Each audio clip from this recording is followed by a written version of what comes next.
नमस्कार दोस्तों, स्वागत है आपका अपने वीजी नॉलेज में। विक्की त्यागी, जिसको लगी थी दबंग बनने की होड़, वो था जुर्म की दुनिया का बादशाह। विक्की त्यागी का असली नाम था विक्रांत त्यागी। विक्की त्यागी मुजफ्फरनगर के थाना चरथावल क्षेत्र के गांव पावटी खुर्द से एक किसान फैमिली से था। जब विक्की मुजफ्फरनगर के एसडी इंटर कॉलेज से 10वीं कर रहा था तो उसने, कहते हैं, क्रिकेट मैच के दौरान दूसरी टीम के खिलाड़ियों के साथ मारपीट की, जिसके बाद गांव में चल रही राजनीति उसे रास आने लगी थी। और यही वो समय था जब उसने धीरे धीरे कर जुर्म की दुनिया में कदम रखा। बताया तो ये भी जाता है कि विक्की त्यागी के पूर्वजों का एक लंबे समय से गांव के ही कुछ व्यक्तियों से राजनीति के चलते दुश्मनी चलती आ रही थी, लेकिन विक्की त्यागी से पहले परिवार का कोई क्राइम रिकॉर्ड नहीं रहा। देखने में विक्की त्यागी सीधा साधा लगता था। कोई उसको देखकर ये नहीं कह सकता था कि असल में उसने कई संगीन घटनाओं को अंजाम दिया होगा। विक्की का सबसे पहले एक लड़की के कत्ल में नाम निकलकर सामने आया। पूरा मामला क्या था, चलिए आपको बताते हैं। दरअसल विक्रांत उर्फ विक्की को मुजफ्फरनगर के भरतपुरी की रहने वाली मीनू नाम की लड़की से प्यार हो जाता है, लेकिन मीनू की बहन दोनों के प्रेम संबंधों के खिलाफ थी। दोनों विक्की और मीनू एक दूसरे से शादी कर लेते हैं। शादी के कुछ ही दिनों बाद खबर आई कि मीनू की बहन की हत्या हो चुकी है। मीनू के परिवार वालों ने विक्की त्यागी के खिलाफ हत्या का केस दर्ज करवाया और यहाँ से ही विक्की त्यागी जुर्म की दुनिया में चल पड़ा। एक के बाद एक उस पर कत्ल के मामले दर्ज होने शुरू हो गए। उसने लगभग दर्जनों हत्याओं को अंजाम दिया। आपको बता दें, विक्की त्यागी 1998 से लेकर 2008 तक ज़्यादा चर्चाओं में रहा। 1999 में उसकी अखबारों में खबर छपनी शुरू हो गई। उसने रुड़की में इंस्पेक्टर जेपी जुयाल पर दिन दहाड़े गोली चला दी थी। इंस्पेक्टर जेपी जुयाल इस फायरिंग में बाल बाल बचे थे, मगर विक्की त्यागी पुलिस को चकमा देकर भाग निकला। विक्की त्यागी पर 40 से ज़्यादा मामले दर्ज थे। दिल्ली एनसीआर के साथ साथ कई जिलों में उस पर हत्या, लूट, रंगदारी और अपहरण के मामले दर्ज थे। उसने जेल में मौजूद एक अधिकारी चुन्नी लाल को भी मार दिया था। विक्की त्यागी ने पुलिस को भी कई बार चुनौती दी।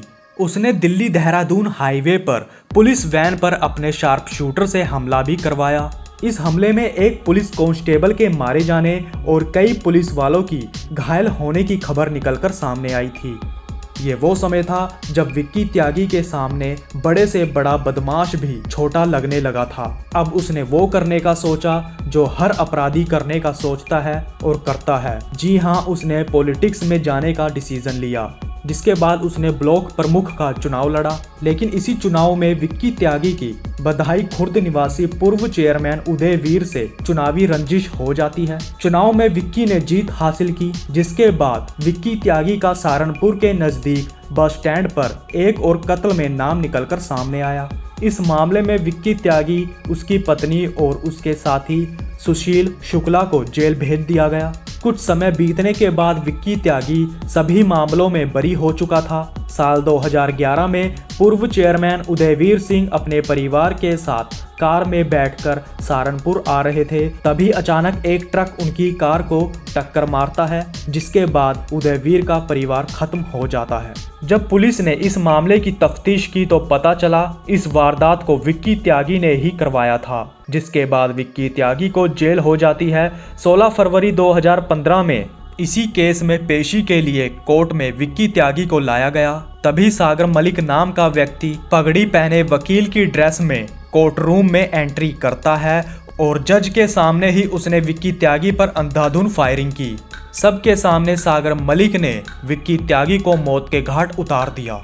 बताया जाता है सागर मलिक ने एक मैगजीन खाली करने के बाद तुरंत दूसरी मैगजीन भर विक्की त्यागी के शरीर में सारी गोलियां उतार दी। सागर मलिक नाम का व्यक्ति अपने साथ एक मोटी फाइल लेकर आया था। इस फाइल को उसने बंदूक की शेप में काट रखा था और उसमें बंदूक छिपा रखी थी। आखिर कौन था सागर मलिक, चलिए आपको बताते हैं। इस घटना को अंजाम देने से कुछ ही महीने पहले सागर मलिक बाल सुधार गृह से फरार हुआ था।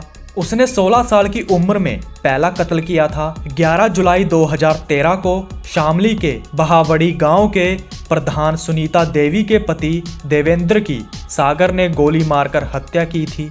इस वारदात को भी उसने कोर्ट में पेशी के दौरान ही अंजाम दिया था, जिसके बाद उसको बाल कारागार भेज दिया गया।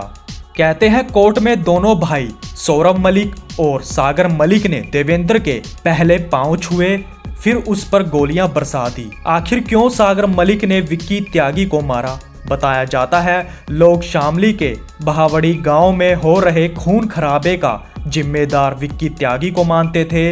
इसमें उसके साथ देवेंद्र भी था और सागर मलिक को ये लगता था कि देवेंद्र के इशारे पर ही विक्की त्यागी ने उसके सौतेले पिता और चाचा को मारा था।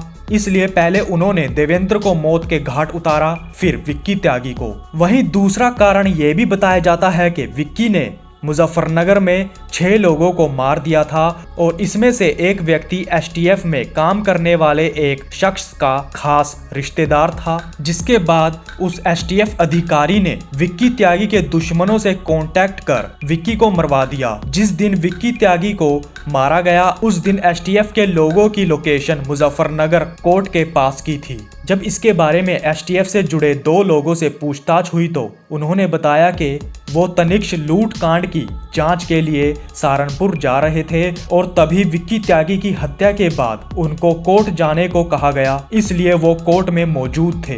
वहीं तीसरी तरफ ये भी कहा जाता है कि एसटीएफ से जुड़े पुलिस वालों की करीबी महिला को लेकर विक्की त्यागी के आका से विवाद चल रहा था। इस महिला को एसटीएफ ने एक बिजनेसमैन से रंगदारी मांगने के मामले में गिरफ्तार किया था।